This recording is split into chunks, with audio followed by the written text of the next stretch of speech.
मतदान के बाद यह सुनिश्चित हो गया है कि भारतीय जनता पार्टी लोकसभा में स्पष्ट बहुमत के आंकड़े को चौथे चरण के मतदान में ही पार करने की स्थिति में है।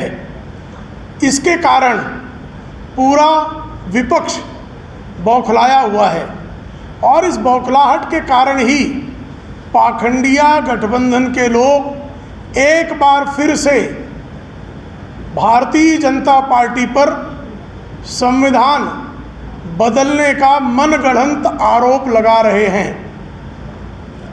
श्रीमान राहुल गांधी के अब्बा हुजूर हजरत राजीव गांधी ने 1985 में संविधान पर शरीयत लादने का कुकर्म किया था और संविधान पर शरीयत लादने का जो कांग्रेस का इरादा है वो बारंबार प्रकट हुआ है।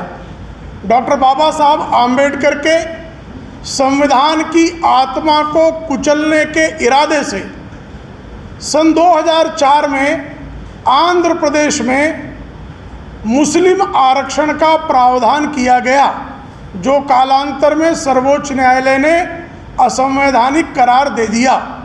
उसके बाद 2006 में न्यायमूर्ति रंगनाथ मिश्र आयोग का गठन कर उससे सिफारिश कराई गई कि मुसलमानों के लिए 15% आरक्षण की व्यवस्था की जानी चाहिए। 6% आरक्षण पिछड़ों के कोटे से छीनकर मुसलमानों को देने की सिफारिश भी जस्टिस रंगनाथ मिश्र आयोग की रिपोर्ट में की गई। इतने पर ही कांग्रेस नहीं रुकी, उसने सन 2009 में अपने घोषणा पत्र में मुसलमानों को आरक्षण देने की बात की और डॉक्टर मनमोहन सिंह की सरकार ने तो 2011 में कैबिनेट नोट भी बनाया, जिस विषय पर संविधान सभा में डॉक्टर बाबा साहब आम्बेडकर, सरदार पटेल जैसे विद्वज्जनों ने यह निर्धारित कर दिया था कि इस देश में धर्म के आधार पर आरक्षण नहीं होगा। वो बारंबार जो है संविधान की आत्मा को कुचलने का प्रयास क्यों करते हैं, इसका उत्तर एक बार भी नहीं आया। और जो कांग्रेस के इस बार के घोषणा पत्र में कहा गया कि हम पर्सनल लॉ जो है उनको संरक्षित रखेंगे, किस सेकुलर देश में जो है वो किसी भी धर्म के अवलंबियों के को पर्सनल लॉ प्राप्त है?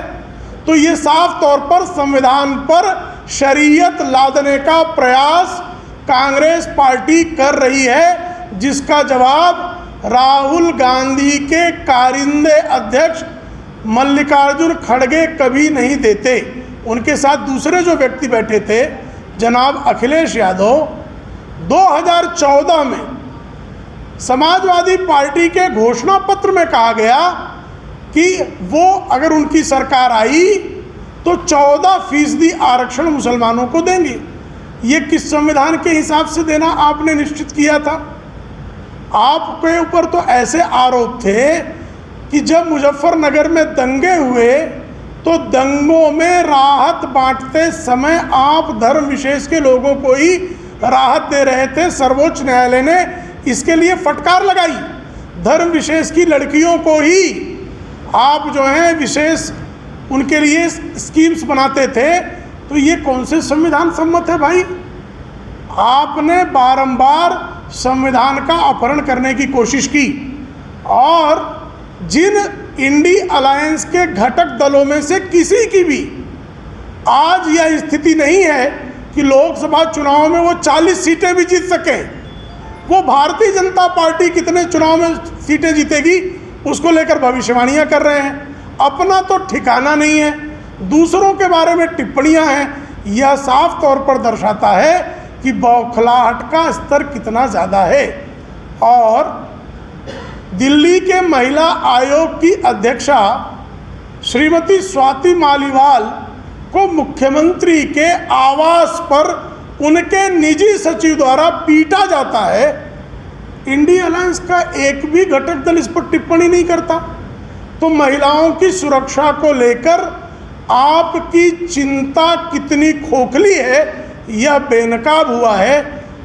लगातार जो है इंडी अलायंस पराजय की हताशा के कारण कुंठा की शिकार है और आज वही कुंठा उनके पत्रकार वार्ता में साफ तौर पर देखी गई है। आप लोगों को कोई प्रश्न हो तो